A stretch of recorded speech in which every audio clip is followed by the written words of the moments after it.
விஜய் டிவில ஒளிபரப்பாகிட்டு வர மகாநதி சீரியல் ரொம்பவே விறுவிறுப்பா போயிட்டு இருக்கு. அதுவும் கதைக்களத்துல பல அதிரடியான மாற்றங்களும் ஏற்பட்டிருக்கு. அதுவும் இந்த சீரியல் இப்போ ரொம்பவே உணர்ச்சிகரமாகவும் ரொம்பவே விறுவிறுப்பாகவும் போயிட்டு இருக்கு. விஜய் அண்ட் காவிரி தம்பதியினருடைய வாழ்க்கையில பெரிய மாற்றமும் ஏற்பட்டிருக்கு. பசுபதி காவிரி குடும்பத்தை பழிவாங்க சந்தானத்துக்கு இன்னொரு குடும்பம் இருக்குன்னு நம்ப வச்சாரு. அந்த உண்மையை கண்டுபிடிச்ச விஜய் ராகவ அடிச்சாரு. இதன் காரணமா ராகவும் விஜய் அண்ட் காவிரியா லாரி ஏத்தி கொலை செய்ய முயற்சித்தாரு. இந்த விபத்துல 2 பேருக்குமே ரொம்பவே காயம் ஏற்பட்டுச்சு. அதோட காவேரிக்கு அழகான ஒரு பெண் குழந்தையும் பிறந்தாங்க.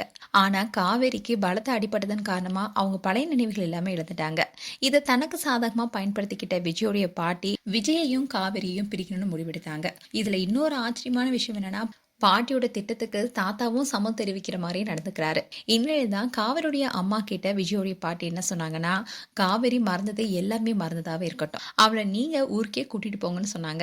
அதே சமயம் பேத்தி மட்டும் எங்க கூட இருக்கணும்னு சொன்னாங்க. இதற்கிடையில தான் ஹாஸ்பிட்டல்ல இருந்து விஜய் வந்தாரு. அப்போ பாட்டி கிட்ட காவேரி எங்கன்னு கேட்க, அதுக்கு பதில் சொல்ல முடியாம விஜயோடைய பாட்டி கதறி அழறாங்க.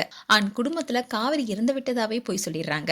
இதை கேட்ட உடனே விஜய் ரொம்பவே கதறி அழறாரு. அதோட விஜயோடைய குழந்தைய கொண்டு வந்து அவருடைய கையில கொடுக்குறாங்க. அதை பார்த்த விஜய் ரொம்பவே உடைஞ்சிருந்தாரு.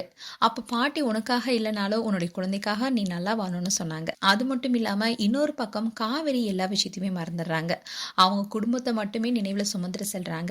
எல்லாத்தையும் மறந்த காவேரி ரொம்பவே வெகுளித்தனமா குழந்தையுடன் விளையாடிட்டு இருக்காங்க. இப்படி இருக்க சொல்லலாம் 5 வருடங்களுக்கு அப்புறம் நடக்கிற கதையை காட்ட போறாங்க நாளைக்கு. அதுவும் விஜய் அண்ட் மகளுடன் இருக்கிற ஒரு கியூட்டான பாண்டிங்க காட்ட போறாங்க. சோ கதையில இன்னும் பல மாற்றங்களை கொண்டு வர போறதா தெரியுது. அது மட்டும் இல்லாம கண்டிப்பா காவேரி மகளை மீட் பண்ற மாதிரி கதைக்களம் வர வாய்ப்பு இருக்கு. சோ விஜயின் மகள் மூலமா தான் காவேரியும் விஜயும் சந்திக்க வாய்ப்பு இருக்கு.